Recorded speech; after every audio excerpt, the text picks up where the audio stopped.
নাম ধ্যানের কথা শ্রী শ্রী ঠাকুর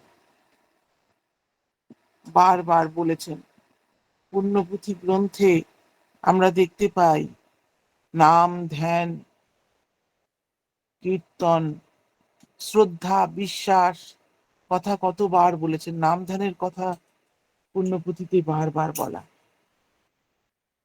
ঠাকুর বলছেন যে আমাদের হাত পা চোখ কান দিয়ে সবসময় অদৃশ্য আলোক স্রোত এক্সরের মতন বাইরে প্রবাহিত হচ্ছে, আর মাথাটা যেন বাইরে থেকে শোষণ করে শরীরের ভেতর ওই আলোক স্রোত নিচ্ছে। এটাই আমাদের কিন্তু জীবনী শক্তি। আমরা যখন মারা যাই তখন এই প্রবাহটা থেমে যায়, যে মাথা থেকে বাইরে থেকে মাথা দিয়ে শোষণ করা এবং আমাদের হাত পা কান দিয়ে সবসময় অদৃশ্য আলোক স্রোত যে বেরিয়ে যাচ্ছে, এই যে প্রবাহটা, আমরা যখন মারা যাই তখন এই প্রবাহটা থেমে যায়। আমাদের তাই জন্য নাম ধ্যান করবার সময় একটা নন কন্ডাক্টিং প্ল্যাটফর্ম, মানে একটা কম্বলের আসন বা কাঠের জায়গা, সেখানে বসতে হয় এবং সাদা কাপড় দিয়ে মুড়ি দিয়ে নিতে হয়। তাহলে পরে খুব এইভাবে যদি নাম করা যায়, তাহলে খুব নাম করলে দেহের মধ্যে প্রবাহিত ওই অদৃশ্য আলো মাথায় সংহত হয় এবং চোখ দিয়ে তা বেশি করে ঠিকরে বেরোয়। তখন কারোর দিকে কিছুক্ষণ ধরে চাইলে বা কাউকে স্পর্শ করলে ওই সূক্ষ্ম জীবনী শক্তি সঞ্চারণ হয় এবং মৃত ব্যক্তি বা মৃত অন্যান্য প্রাণী, তারা ওই চেয়ে থাকলেই জীবন্ত হয়ে ওঠে বা স্পর্শেই জীবন্ত হয়ে ওঠে। ঠাকুর তাই বলতেন যে সদ্য মৃত যে ব্যক্তি, তাদের যন্ত্রগুলো একেবারে বিকল হয়নি বা বিকৃত হয়ে যায়নি, ওই রকম অবস্থায় যদি স্পর্শ করে নাম করা যায় তাহলে আবার পুনর্জীবন হয়। কুষ্টিয়াতে এরকম মৃত্যুর পরপরই এরকম নাম করে পরীক্ষা করে দেখা গেছে বিকৃত কার্য হওয়া গেছে। ঠাকুরের ওখানে কুষ্টিয়াতে ঠাকুরের প্রায় 30 বেডের একটা হসপিটাল ছিল, নাম হসপিটাল, যেখানে স্পর্শ করে নাম করা হতো। আর এই নাম করাটা অনেক কিছু এনে দেয়, অনেক জীবনের জ্ঞান এনে দেয়, আমাদের জীবনের যা কিছু সংহত করে এই নাম। ঠাকুরের কাছে নাম সম্বন্ধে নানা রকম প্রশ্ন করা হয়েছে এবং ঠাকুর তার কত সুন্দর উত্তর দিয়েছেন নানা ক্ষেত্রে। ঠাকুরের কাছে যে একজন মানুষ এসে জিজ্ঞাসা করছেন যে নাম যে করি, নাম যখন করি তখন ভালো করে উম অনেক সময় একাগ্র হতে পারি না। ঠাকুর বললেন একাগ্রতার মনোভাবটা নেওয়ার দরকার নেই, তাকে ভালোবেসে তুমি যদি আগ্রহ নিয়ে বসো, কিছুদিন পরেই আস্তে আস্তে আপনা আপনি ওই একাগ্রতাটা এসে যাবে। তার মানে তাকে ভালোবাসাও একটা খুব বড় জিনিস, খুব বড় নয় সেটাই বড় জিনিস। তাকে ভালোবেসে যাই করি তাই আমাদের সেটাই ভালো হয় আর কি। স্পেন্সার দা একদিন জিজ্ঞাসা করছেন যে মানুষের ইচ্ছা থাকা সত্ত্বেও তো সব সময় সে ঠিক মতন পথে চলতে পারে না। ঠাকুর উত্তরে বললেন সেই ইচ্ছাটা খুব তাজা নয়। আমি কই যদি ভালোই বাসো আর ভালোবাসতে ইচ্ছা করো, তবে ভালোবাসায় মাতাল হও, ভালোবাসায় মদ খাও প্রাণ ভরে, যাতে তোমার স্পর্শ আর সবাইকেও মাতাল করে তোলে।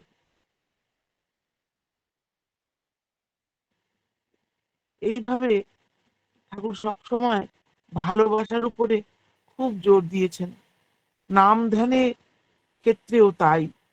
নাম ধ্যান করতে গেলেও তাকে যদি আমরা ভালোবেসে তার কটা ভজন কীর্তন শুনে অনুপ্রাণিত হয়ে যদি নাম ধ্যানে বসি, খুব ভালো হয়। না হলে পরে তাকে ভজনা করছি, সবকিছু করছি, ওই ত্রাটক হয়ে দাঁড়ায়। তাই ওই অনুরাগের সঙ্গে নাম ধ্যান ঠাকুর পছন্দ করতেন। ঠাকুরের কাছে ঠাকুর তো সব ব্যাপারেই অত্যন্ত জ্ঞানী ছিলেন, অথচ নিজেকে বলতেন যে আমি কিছু জানি না। ঠাকুর পড়াশোনা বলতেন আমি তেমন কিছু করিনি, অথচ সব বিষয়ে তার অত্যন্ত জ্ঞান ছিল। তা একজন এরকম জিজ্ঞাসা করছেন যে আপনি এত বিষয় মনে রাখেন কি করে, এত বিষয় জানেন কি করে, কোনো জায়গায় আপনি ফাঁক রাখেন না, যেটা জিজ্ঞাসা করা যায় আপনি যেন বইয়ের পাতায় সেটা দেখতে পাচ্ছেন, এরম ভাবে আপনি বলতে পারেন। ঠাকুর তখন বললেন, নামের মর্কজ জানার ভেতর দিয়ে আমি সবকিছু জানতে পেরেছি। এক জ্ঞান বা ব্রহ্মজ্ঞান এবং বৈশিষ্ট্য জ্ঞান বা বিজ্ঞান প্রত্যক্ষ অনুভূতি সাপেক্ষ তখনই হয় যখন নাম ধ্যানের সঙ্গে যুক্ত থাকে। আর ধ্যান মানে নাম নামি জগৎ এবং আমির অন্তর্নিহিত পারস্পরিক সম্পর্ক উপলব্ধি। নামী মানে নামের যে মূর্ত প্রতীক, তিনিই নামী, তিনি বৈশিষ্ট্যপালী, তিনি আপুরেয়মান, যুগপুরুষোত্তম, তিনি ইষ্ট, আর তিনি ধেয়। তাতেই পরম প্রাপ্তির পথ সুগম হয়। তার মুখী চলার ভেতর দিয়ে আমরা জীবনে বড় হয়ে উঠতে পারি। আর ধ্যান সিদ্ধ হলে, ঠাকুর বললেন ধ্যান সিদ্ধ হলে অনেক কিছুই জানা সম্ভব, কারণ সবকিছুই জ্যোতি এবং শব্দের জমাট রূপ ছাড়া আর কিছু নয়। ঠাকুরের শ্রীমুখ থেকে তিনি বলছেন, কোটি কোটি বছর ধরে বিবর্তনের ইতিহাসে যে বিচিত্র অবস্থা, পরিস্থিতি এবং ঘটনাগুলো ঘটছে, তা তিনি এক জীবনে এক দেহে সংহতভাবে অনুভব করতে করেছেন। এক কথায় তিনি জাগ্রত বিশ্বমূর্তি। তিনি সবকিছু হয়ে বিরাজ করছেন, তিনি সবকিছু হওয়া সত্ত্বেও সবকিছু ছাপিয়ে তিনি আছেন। ঠাকুরের কাছে কোনো কিছু নিয়েই যত পণ্ডিত মানুষই হোক, যখন আলোচনা করতেন, ঠাকুর যেন সেই বইয়ের পাতা দেখতে পাচ্ছেন এইভাবে সেই কথাগুলো বলতেন। একদিন শ্রদ্ধেয় কৃষ্ণপ্রসন্ন ভট্টাচার্য মহাশয় তিনি ঠাকুরকে বললেন, ঠাকুর আমি তো বই পড়ে এসে আপনার কাছে বলছি, আপনি যেন মনে হচ্ছেন বইয়ের পাতাগুলো দেখতে পাচ্ছেন, এটা কি করে সম্ভব? ঠাকুর বললেন, কেষ্টদা, এরও একটা ছন্দ আছে, ওই ছন্দ হারা হয়ে গেলে আমিও বলতে পারবো না। ঠাকুর নামের কথা, ধ্যানের কথা অনবরত বলেছেন। তিনি আমাদেরকে এই নাম ধ্যান করা সম্বন্ধে বিভিন্ন জায়গায় তার বলা আছে। ঠাকুরের ঠাকুরের কাছে একদিনকে স্পেন্সার দা জিজ্ঞাসা করছেন, আপনি সাধারণত কখন নাম ধ্যান করেন? ঠাকুর বললেন, নাম ধ্যান আমাকে ধরেই থাকে, ছাড়ে না। যতদিন অস্তিত্ব থাকবে সে যেভাবে যেখানে হোক ওটা আমার সত্তায় গাঁথা হয়ে থাকবেই থাকবে। কিছুদিন তোমরাও চেপে করে দেখো, তোমাদেরও এমন হবে। আর একেই বলে আমি বুঝি, ঠাকুর বললেন একেই বলে আমি বুঝি সন্ধ্যাকে বন্ধা করা। ঠাকুর বিভিন্ন ভাবে আমাদেরকে এই নাম ধ্যানে উদ্বুদ্ধ করে তুলতেন এবং তিনি নিজেও নাম করতেন। একদিন আমার বাবা অনেক ভোরবেলা, মানে রাত্রি তখন প্রায় ভোর হতে চলেছে, এই 3টে নাগাদ বাবার ঘুম ভেঙে গেল। ভাবলেন যে দেখি তো ঠাকুর কি করছেন। তখন ঠাকুর বাড়িতে মানুষজন অত্যন্তই কম, প্রথম দেওঘরে আসা, এরকম সময় ঠাকুর কি করছেন দেখি তো। বাবা দেখেন যে ঠাকুর সাদা কাপড় মুড়ি দিয়ে বসে নাম করছেন, ধ্যান করছেন। আহ, আমি বললাম যে বাবা ঠাকুর তো ঈশ্বর, ভগবান, তিনি নিজেই তো ভগবান, তিনি কার ধ্যান করেন? ঠাকুর বাবা বড় সুন্দর উত্তর দিলেন যে দেখিস না ওই ক্ষীরোদ সাগরে যখন অনন্ত শয্যায় শুয়ে আছেন নারায়ণ, চোখ বন্ধ করে ধ্যানেই লিপ্ত। ঠাকুর নিজেই তো অসীম, অনন্ত, তার ধ্যানও অনন্ত অসীম। ঠাকুর যা কিছু বলেছেন সেটা কিন্তু খালি মুখের কথা নয়, তিনি করে করিয়ে দেখিয়ে দিয়ে গেছেন কি করে নাম করতে হয়, কি করে ধ্যান করতে হয়। যখন ঠাকুর যখন সিয়ার দাসকে বললেন যে স্বরাজ স্বরাজ করলে স্বরাজ আসে না, স্বরাজ করতে গেলে দেশবাসীর দুঃখ প্রাণে প্রাণে বুঝতে হয়, সেইভাবে প্র্যাকটিক্যালি ইংরেজদেরকে তাড়াও তাড়াও যে করো, ইংরেজরা যে কি করে যে দেশবাসীর মন জয় করে নিয়েছে, প্রাণে প্রাণে গ্রামে গ্রামে গিয়ে সেইখানকার লোকেদের কষ্ট বুঝে তাদেরকে কিভাবে সার্ভ করে, নানা রকম লোক এসে কিভাবে তাদের মধ্যে পাদ্রী যারা, তারা কিরকম করে মানুষকে রোগ ব্যাধি হলে সেখান থেকে মুক্ত করত, এইভাবে যে যে তারা সার্ভ করে করে যে মানুষের মন জয় করে নিয়েছে। এই প্রথমে সার্ভিসে এসো, সার্ভ করো, সেবা দাও, করে করে মানুষের কোথায় কি কষ্ট আছে, দুঃখ আছে, প্রাণে প্রাণে বোঝো। তখন তাহলে পরে তোমাকে আর স্বরাজ স্বরাজ করে চিৎকার করতে হবে না, স্বরাজ আপনিই আসবে। তখন বললেন যে যে আমি তো সেই রকমই চাই, কিন্তু এর একটা প্ল্যাটফর্ম পাই না যেখানে বলবো। ঠাকুর বললেন যে এর উপায় হচ্ছে প্রথমে এরকম সার্ভিস দিয়ে দেওয়া, তাহলেই প্ল্যাটফর্ম তৈরি হয়ে যায়। দেশের যেরকম অবস্থা, তাতে একজন দ্রষ্টা পুরুষ যদি এক নেতার মাথায় না থাকে, ইষ্ট গুরু যদি না থাকে, তাহলে পরে তার নেতাগিরি বা করা সম্ভব নয়। যেরকম শিবাজি মহারাজের ছিলেন রামদাস স্বামী, যেরকম ছিলেন আমাদের চাণক্য ছিলেন চন্দ্রগুপ্তের মাথায়, এরকম মাথার উপরে একজন সিয়ার পার্সন না থাকলে, মানে দ্রষ্টা পুরুষ না থাকলে, তাহলে কি করে হবে? রানা প্রতাপের অত শক্তি থাকা সত্ত্বেও কিছু করতে পারলো না, কারণ তার মাথায় ওরকম একটা গুরু ইষ্ট আদর্শ, সেরকম সিয়ার পার্সন কেউ ছিল না। তখন বললেন তাহলে উপায়? তখন বললেন যে খুব করে নাম করা চাই। নাম তো আমি করি। বললেন আপনি আমার মার কাছ থেকে নাম করার বিধিটা জেনে নেন, ধ্যান করার বিধিটা জেনে নেন। তারপরে মায়ের সঙ্গে অনেক কথা হলো।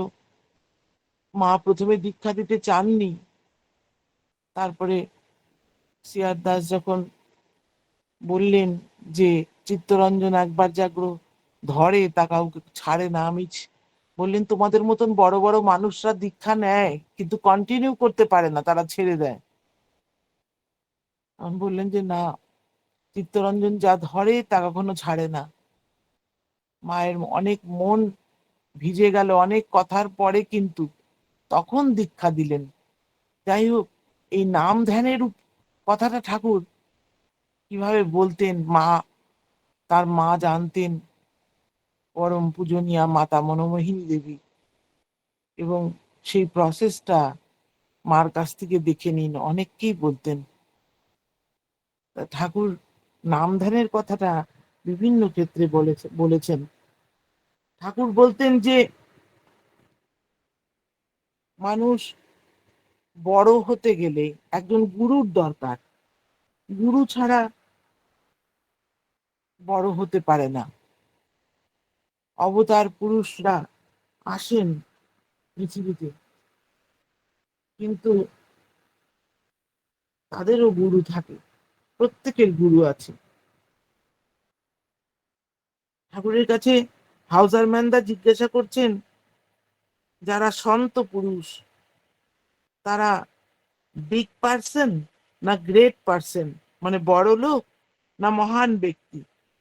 ঠাকুর বললেন, মানুষই যাদের পার্স, মানুষই যাদের প্রপার্টি, আর লাভও যাদের ওই মানুষই, তারাই গ্রেট, তারাই মহান ব্যক্তি।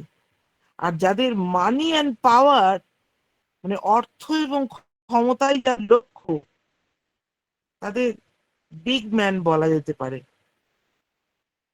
বড় মানুষ বলা যেতে পারে, কিন্তু মহান ব্যক্তি বলা যাবে না। হাউজার ম্যানদা সঙ্গে সঙ্গে বললেন, তাহলে আলেকজান্ডারকে বলা উচিত আলেকজান্ডার দ্য বিগ, গ্রেট তো বলা উচিত না। ঠাকুর তখন বললেন, এটা আমি কই, আমার কথা এটা, কিন্তু আলেকজান্ডার দ্য গ্রেট এই নামেই তো ফেমাস। ঠাকুরের কাছে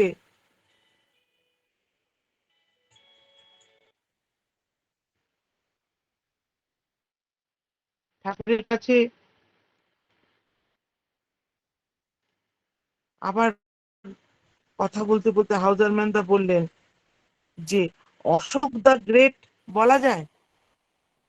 ঠাকুর তখন বললেন, তিনি প্রথমে বিগ ছিলেন, বড় মানুষ ছিলেন, কিন্তু পরে গ্রেট হয়ে গেলেন।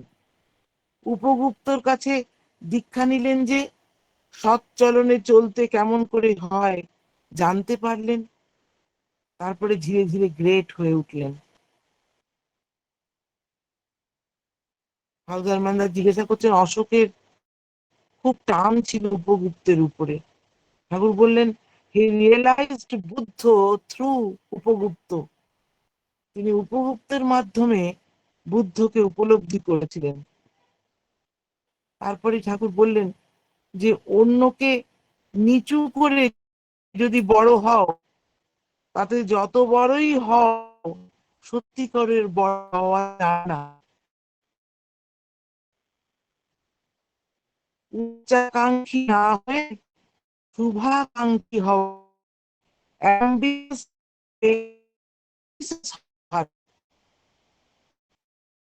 শুভ হওয়া ভালো। ওকে করে চায়,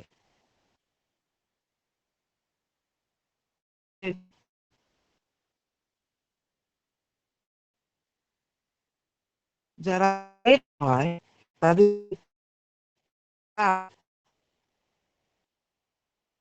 অ্যাম্বিশাস হতে তাদের আপত্তি থাকে, তারা শুভাকাঙ্ক্ষী হয়। তার মানে যতই বড় হও, তোমাকে গ্রেট হতে গেলে তোমার এক দীক্ষা নেওয়া দরকার এবং গুরু থাকা দরকার, নাহলে তুমি গ্রেট ম্যান হতে পারবে না। কারণ গ্রেট ম্যানের উদ্দেশ্যই হলো যে মানুষ, মানুষই তাদের প্রপার্টি, মানুষের ভালো করাই তাদের উদ্দেশ্য। আর যারা বিগ পার্সন হয়, বড় লোক হয়, তাদের মানি অ্যান্ড পাওয়ারই হলো একমাত্র লক্ষ্য।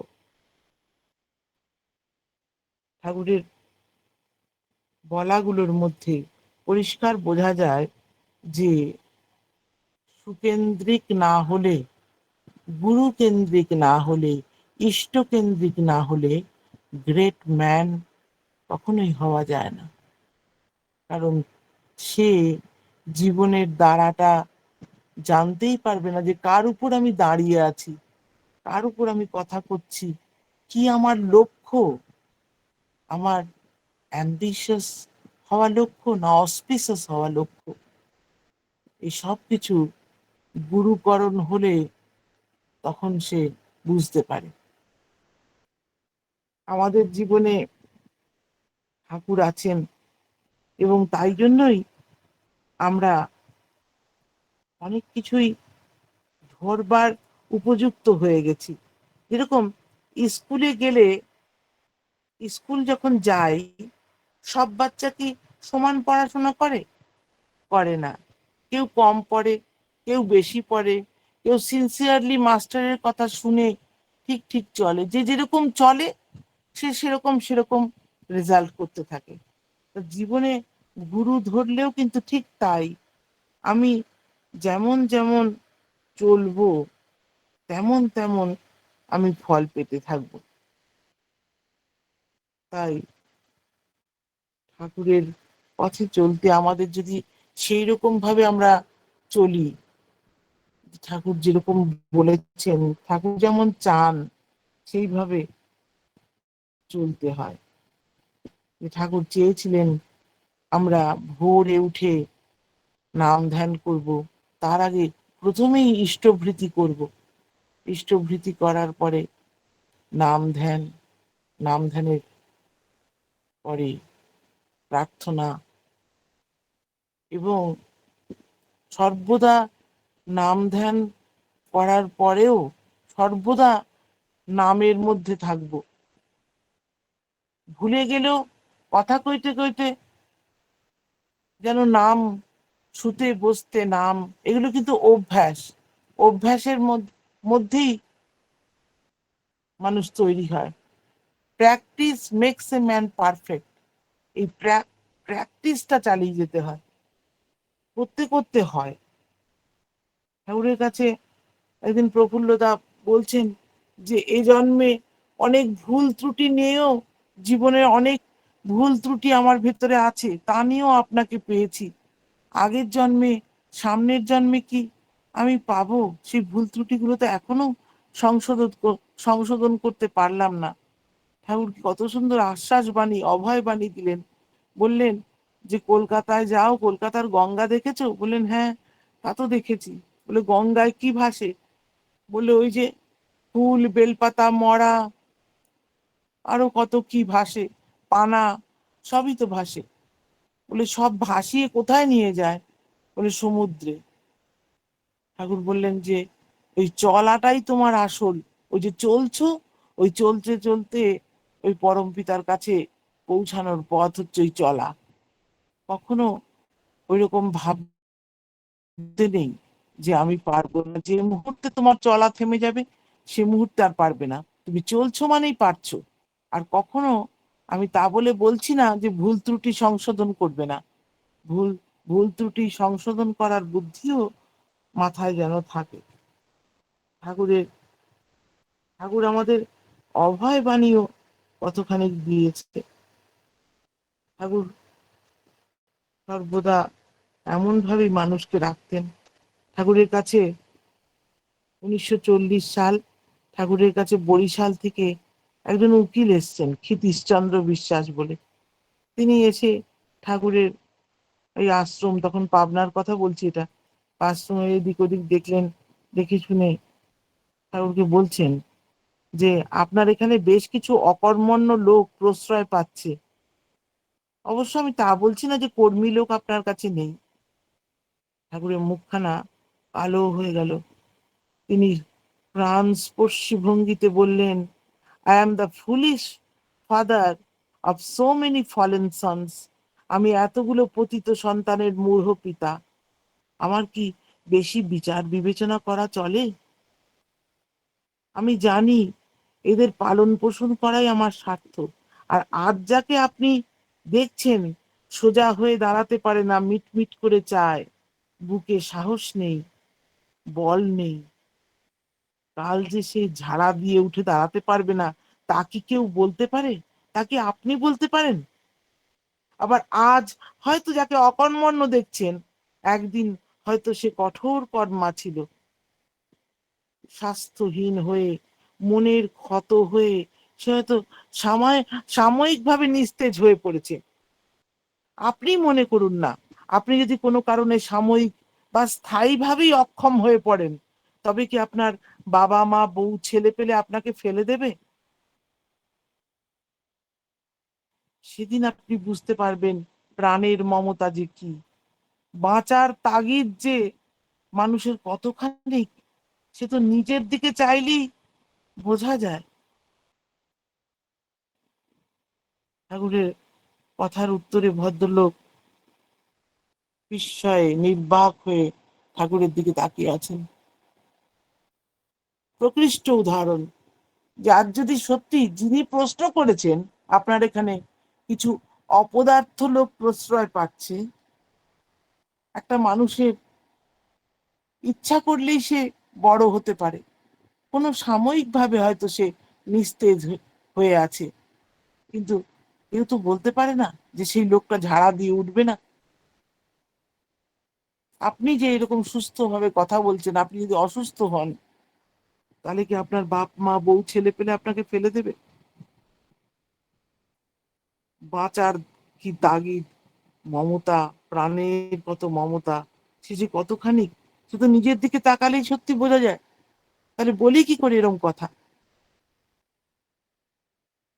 ঠাকুর যে কতখানি দরদি ছিলেন, তিনি যে লোকপিতা, পরিষ্কার বোঝা যায় এই ঘটনাগুলোর মাধ্যমে। ঠাকুরের কাছে কত রকমের মানুষ আসতেন, প্রত্যেকেরকে প্রত্যেকে ঠাকুরের কাছ থেকে ভালোবাসা পেয়ে, আনন্দ পেয়ে চলে যেত এবং তাদের আবার আসতে ইচ্ছা করত, কারণ তার মতন দরদি লোক পাওয়া কি সম্ভব? ঠাকুর ঠাকুরের কাছে একজন জিজ্ঞাসা করছেন, ঠাকুর আপনি কিসে আপনি সব থেকে বেশি খুশি হন? ঠাকুর উত্তর দিলেন, তুমি নিজে ছাওয়ালের বাপ, তোমার বুঝতে অসুবিধা হওয়ার তো কথা নয়। ধরো তোমার 5টি ছেলে আছে, এর মধ্যে হয়তো কেউ সক্ষম কেউ অক্ষম। সক্ষম যারা, তারা যদি তোমার প্রতি টানে অক্ষমদেরকে দেখে, পালে পোষে, তাহলে তারা যেমন তোমার বিশেষ আশীর্বাদ লাভ করে, তোমরাও যদি প্রয়োজন পীড়িত প্রত্যেককে সাধ্যমতো শত দায়িত্বে সেবা করো, তাহলে আমারও মন খুশি হয়, প্রসন্ন হয়। জানবে সর্বদা বিশ্ব ব্রহ্মাণ্ডের প্রত্যেকটি সত্তাকে নিয়েই আমি চাই তেমন মানুষ, যারা পৃথিবীর প্রত্যেকটি মানুষকে পরমপিতার ভাবে মাতিয়ে তোলে, নাচিয়ে তোলে। এমন মানুষ আমি চাই। ঠাকুরের ভেতরের এই ভাব যে সকলের মধ্যে তিনি যে তার অস্তিত্ব, সেটা ঠাকুর পছন্দ করতেন, যে প্রত্যেকের কে নিয়ে চলো, সবার জন্য ভাবো। তিনি উপলব্ধি করেছিলেন ঈশ্বর এক, ধর্ম এক, প্রেরিতগণ একই বার্তাবাহী। এই ছিল তার উপলব্ধিগত বিশ্বাস। তিনি ধর্মান্তর গ্রহণ পছন্দ করতেন না। প্রত্যেক সম্প্রদায়ের লোককে তিনি পরিপূরণী পোষণ দিতেন। তার এই ছিল রকম। তিনি সব মানুষের জন্য ভাবতেন, চিন্তা করতেন। ঠাকুরের কাছে কত মানুষ আসতো, তিনি ছিলেন লোকত্রাতা। ঠাকুরের প্রত্যেকটি মানুষ ঠাকুরের কাছে এসে আনন্দ পেত, খুশি হতো এবং আবার আসবো এই মনোভাব, এবং একবার দর্শন হলে বারবার দর্শন করতে তারা আসতো। এমন টান ছিল ঠাকুরের প্রতি সকলের। জয় গুরু, জয় গুরু সকলকে আমার। জয় গুরু, জয় গুরু। খুব সুন্দর করে আমার মা আলোচনা করলেন। আজকে মূলত নাম ধ্যানের উপরেই আলোচনা আমরা শুনলাম, যে নাম ধ্যান করলে জীবনে শক্তি বেড়ে যায় এবং অনুরাগের সহিত নাম ধ্যান করতে হয়। নাম ধ্যান করলে আমাদের ব্রহ্ম জ্ঞান হয়। নাম এবং নামই একই।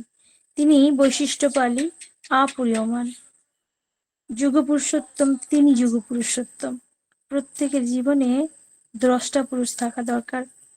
যেমন আমরা ইতিহাসে দেখেছি যে যাদের 10টা পুরুষ ছিল, যারা গুরু ধরেছিল, তারা জীবনে সাকসেস হয়েছে। খুব সুন্দর করে আলোচনা করলেন যে আমাদের সুকেন্দ্রিক হতে হবে, আর সুকেন্দ্রিক না হলে আমরা বড় মানুষ হতে পারবো না। ব্রহ্ম মুহূর্তে নাম ধ্যান করতে হবে, অজপা নাম করতে হবে, কখনো নেগেটিভ নেগেটিভ ভাবতে নেই। তিনি লোকপিতা, ধর্মদান হচ্ছে শ্রেষ্ঠ দান, সকলের মধ্যে তিনি বিরাজমান, আর সব ধর্ম এক। খুব সুন্দর করে আলোচনা করে আমাদের প্রত্যেককে সমৃদ্ধ করলেন। পরমপিতা রাঙার আতুল চরণে আপনার সার্বিক মঙ্গল প্রার্থনা করি। খুব ভালো থাকুন, সুস্থ থাকুন, আবারও আসবেন, তার কথা শুনে তার প্রতি আমাদের তন্মুখী করে তুলবেন। জয় গুরু মা, ভালো থাকুন। জয় গুরু।